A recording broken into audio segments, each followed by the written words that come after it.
Welcome back. You here with Goldberg. Today we'll be talking about, well, first, there's an important story out of the state of California. Conservatives are outraged because the government there has been attempting to make bathrooms more accommodating. So they started with a trans community, but the present effort is to place litter boxes in the restrooms to make furries happy.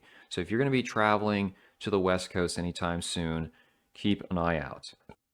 Now, back a few years ago when there was the whole ad apocalypse on YouTube and Patreon was doing some tomfoolery, many of these libertarians and classical liberals started tearing out their hair saying, I don't understand why a private corporation is allowed to choose who's platformed and who's deplatformed. Why is this person monetized and the other has to be a peanut butter and poverty cell conservative? But I wanted to be helpful, so I suggested some of these content creators could pick up side hustles. Like Styx could be working part-time in a vape shop. Sargon could be a university lecturer. And then a commenter piped up and said, oh, Tim Pool could do cuckold porn. And look, I don't approve of that. That is grotesque and nasty. But I just wanted to make folks understand what's going on so they can live better lives and they can enjoy themselves, which is what this is all about ultimately.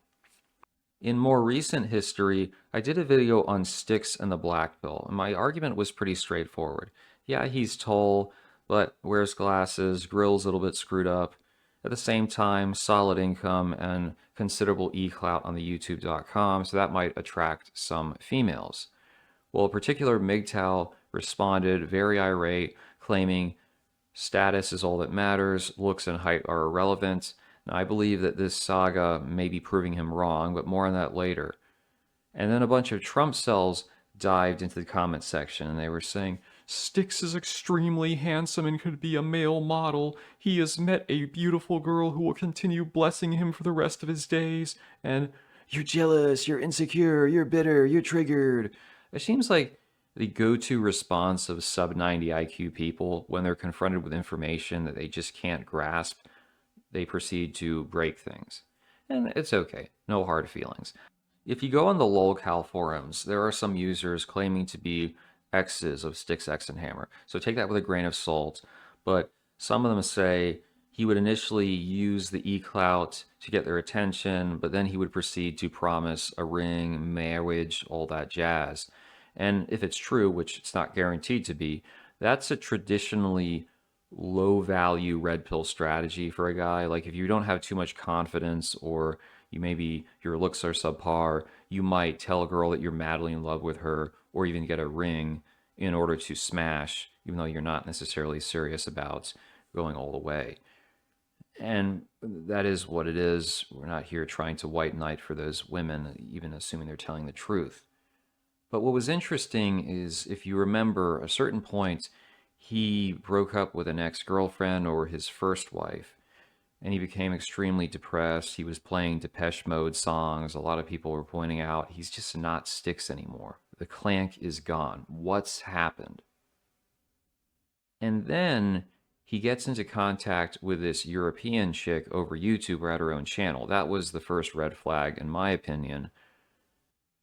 But nevertheless, he proceeds to hop on a plane, hopefully not Spirit, and ventures to Dutchland, the Netherlands, Francois Hollande. I really don't care. Next thing you know, he's doing this video, happy as a clam, and going, we're getting married. But what struck me is that the chick in that clip was all stoic and laid back, like, yo, what's up? Which typically you want the woman to be more excited about marriage. If you're super enthusiastic, that's another red flag. Now, who knows? Maybe she doesn't express herself as openly, but it was troubling to say the least. And he doesn't just marry her, but he actually uproots himself, at least temporarily, moves to Europe and does his videos from there. That was another head-scratching moment. This is a guy who sings praises of the Constitution. I mean, he said stuff such as, I don't really care about what happens in Europe because it's not governed by the Constitution.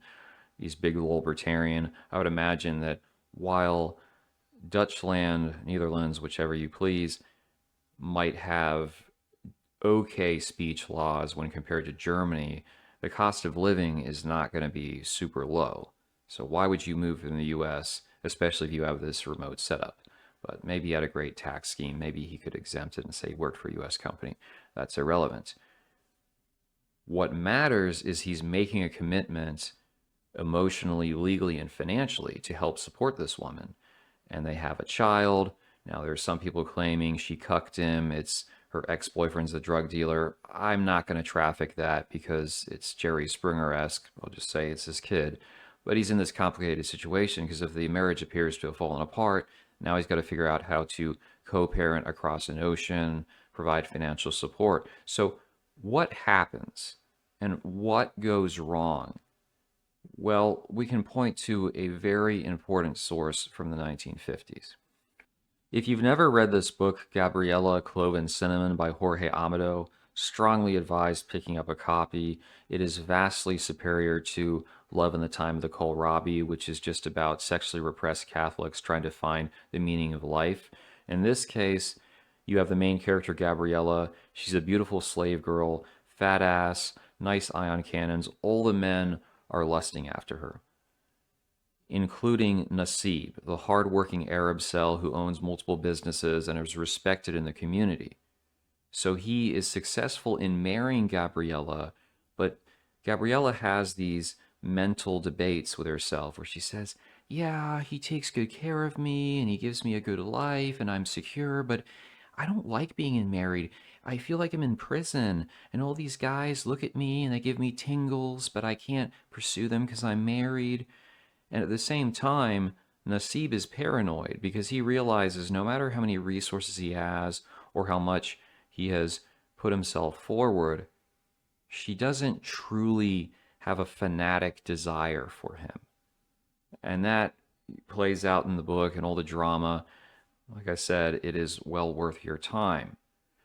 But when we go back to Styx, because a lot of guys in his position, or you could use Hunter Avalone, Destiny, they believe that having e-clout means this girl who's coming on to them is desirous of Styx or Hunter or Destiny, the person. And this is the big misconception. Women like the idea of dating someone who has some fame online because it amplifies their own status. In the case of this girl, Liz, she had her own YouTube channel, Twitter page, but that's where it ends. They're not obsessed with you as a person. And once they realize you're a regular human being, that's the danger zone. Because she said, oh, he's willing to marry me. Perhaps he cried himself to sleep in her arms one too many times. And she's, gotcha. I can have my way with this guy. I can use him as for my own devices. And it's truly sad. I mean, I feel bad for the guy because I don't think he's a bad individual. Obviously, I don't agree with his shilling for Trump like a Fox News talking head, but he's trying to make a living, whatever. You have to be careful. Many of you, if you have some talent, you could cultivate an online following. Your 20s and your 30s are going to be better than some dweeb swiping on dating apps or trying to cold approach. So just make sure if you're in that position and a girl starts hitting you up, especially if you've just gone through a breakup, you've got to vet her carefully.